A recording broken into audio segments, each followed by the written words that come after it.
Department of the Interior and Local Government pledge to cascade gender and development outcomes at the local level and to capacitate our LGUs in providing programs, projects, policies, and services that respond to the needs of women.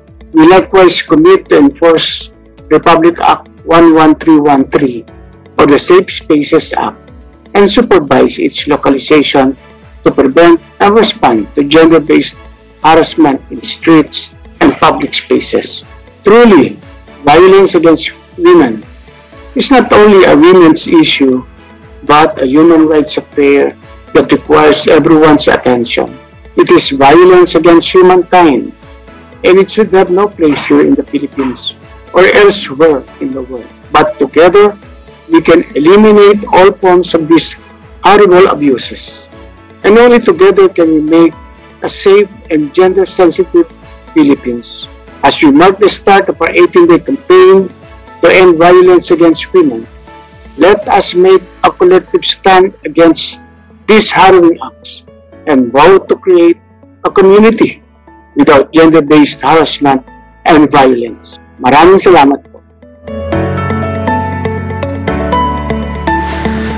Si Marjorie N. Halusos, Undersecretary for Mindanao Affairs and Special Concerns of the Department of the Interior and Local Government. Kami po sa DILG ay patuloy na palalakasin ang kakayahan ng ating mga local government units, lalo na ang ating mga barangay anti-sexual harassment desk upang maiwasan ang sexual harassment sa mga kalsada at pampublikong lugar at epektibong makatugon sa mga reklamo ng sexual harassment laban sa mga kababaihan, kalalakihan at sa mga miyembro ng LGBTQIA+. Sa ating mga local chief executives, tiyakin nating ligtas ang lahat ng miyembro ng ating komunidad mula sa sexual harassment sa kalsada at pampublikong lugar. Magpasa ng mga ordinansa upang mahusay at epektibong maisakatuparan ang Safe Spaces Act sa ating mga nasasakupan. Gawin nating ligtas ang bawat pampublikong lugar sa ating komunidad upang ang ating mamamayan ay mabuhay ng malaya at masaya. Ating patunayan na ang Pilipino ay marespeto at maging bahagi ng komunidad kung saan walang haras. Dahil sa Safe Spaces Act, kasali ka!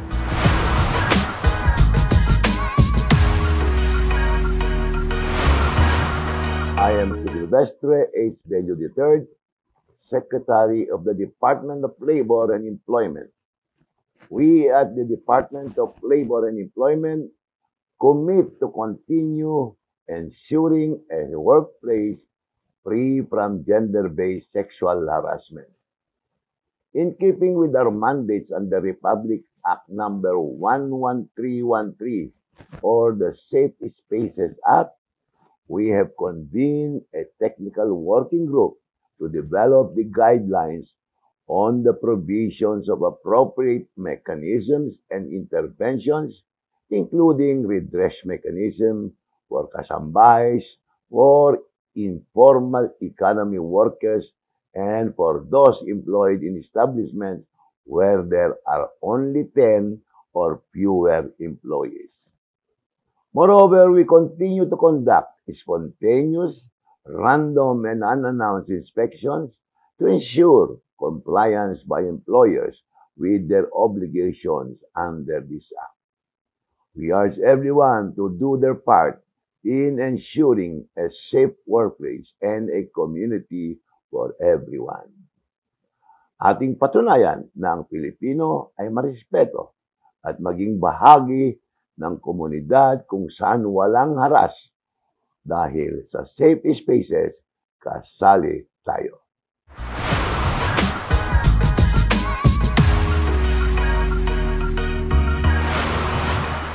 I am Alicia De La Rosa Bala, Chairperson of the Civil Service Commission. We at the Civil Service Commission vow to ensure that we are protecting safe spaces. We have posted copies of the law and informed all our officials and employees about the Safe Spaces Act. We will continue to strengthen our Committee on Decorum and Investigation, or CODI, to investigate and address complaints of gender-based sexual harassment. We will also work with other government agencies and private stakeholders in any effort that contributes to ensuring safe spaces. Gawin nating ligtas ang lahat ng miyembro ng ating komunidad mula sa mga kalsada at pampublikong lugar sa opisina, sa paaralan, hanggang sa cyberspace. Ating patunayan na ang Pilipino ay marespeto at maging bahagi ng komunidad kung saan walang harass dahil sa safe spaces.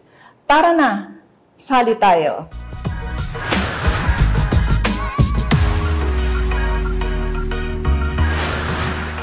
I am Karen Gomez Dumpit of the Commission on Human Rights.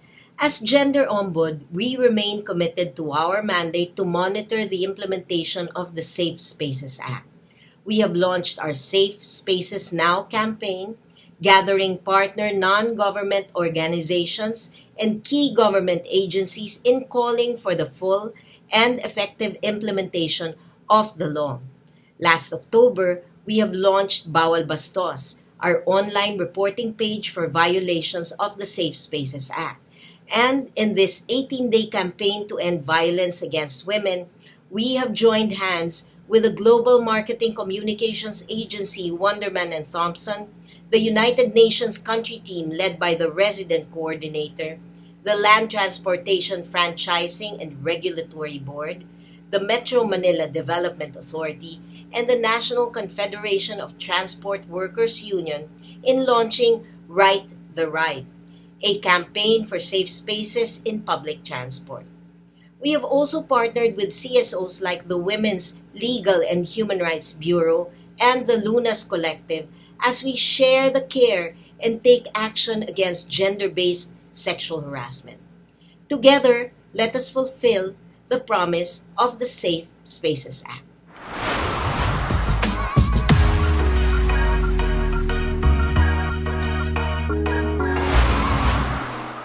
I am Emeline Aglipay Villar, Undersecretary of the Department of Justice.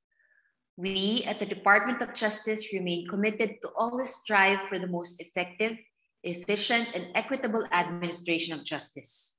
We shall always remain vigilant in our duty as the government's prosecution arm in ensuring fair execution of the Safe Spaces Act, while also ensuring that the rights under the law are protected and respected.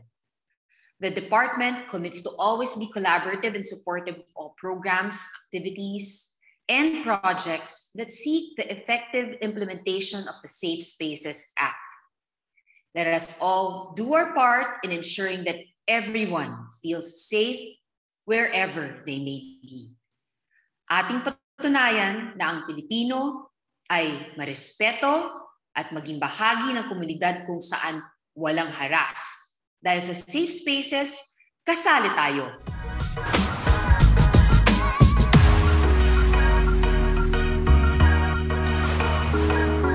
I am Police Brigadier General Alessandro C. Abella, the Chief of the Women and Children Protection Center, Philippine National Police. I commit to a community with safe spaces. We, at the Women and Children Protection Center, commit to assist victims of gender-based sexual harassment. We ensure that our office and the WCPDs at the police stations are always ready to receive and process complaints on violation of the Safe Spaces Act. We also pledge to further capacitate our service providers through training, learning sessions, and assessment in terms of handling Safe Spaces Act cases, and to continuously raise awareness on Safe Spaces Act to the community.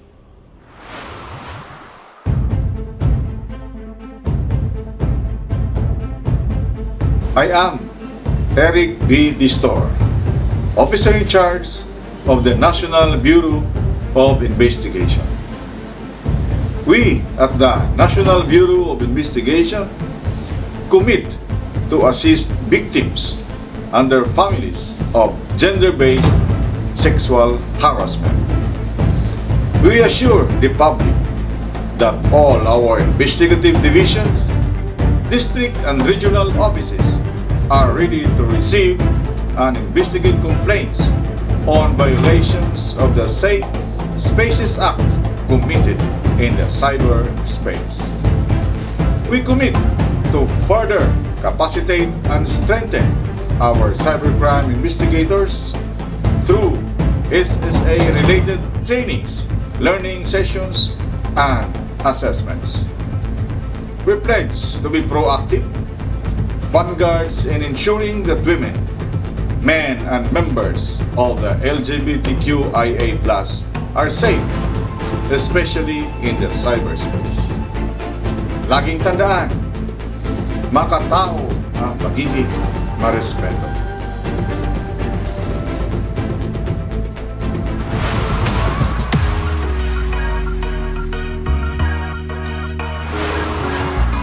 I am G.H. Ambat, Assistant Secretary of the Department of Education.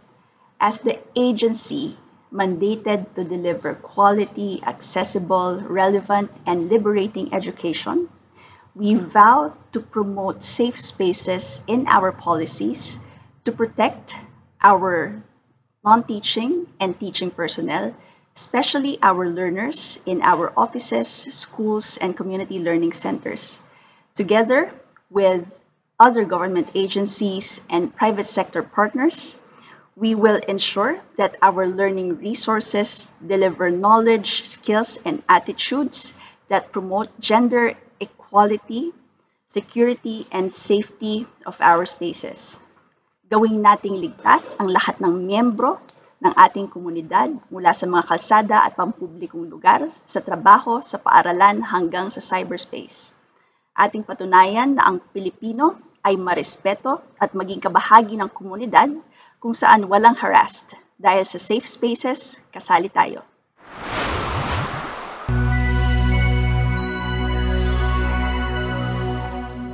I am Wilma Naviamos, the Bureau Director of the Department of Social Welfare and Development Central Office.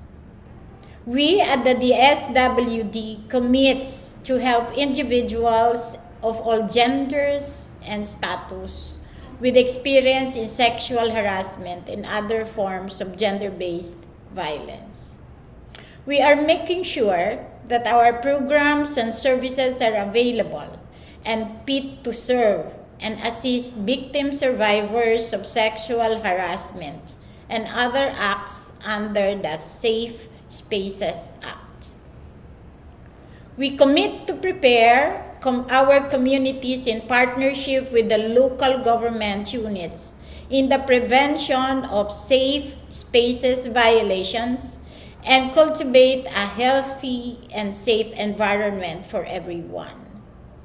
We also commit to support or spearhead advocacy campaign to raise the awareness of the public regarding the Safe Spaces Act. We also pledge to capacitate our service providers and technical staff in handling Safe Spaces Act cases through various capacity building activities and learning sessions. Again, we at the DSWD are one with a safe community for all. We are encouraging not just our fellow government employees and friends, but all citizens to join the campaign dahil ang Pilipino marespeto. Kaya sa safe spaces, kasali tayo.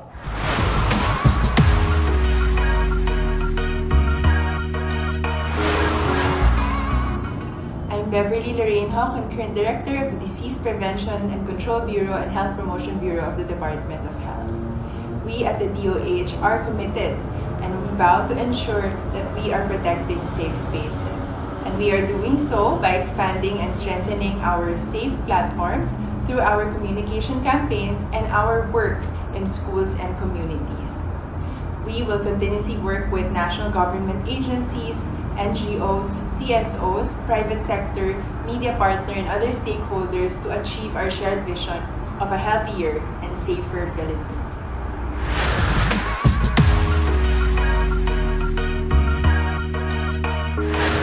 I I am G. Mojica and the authorized CWC Senior Officer of the Council for the Welfare of Children. We at the Council for the Welfare of Children commit ourselves to giving life to the theme of the 18-day campaign, which is the Vow-Free Community Starts With Me.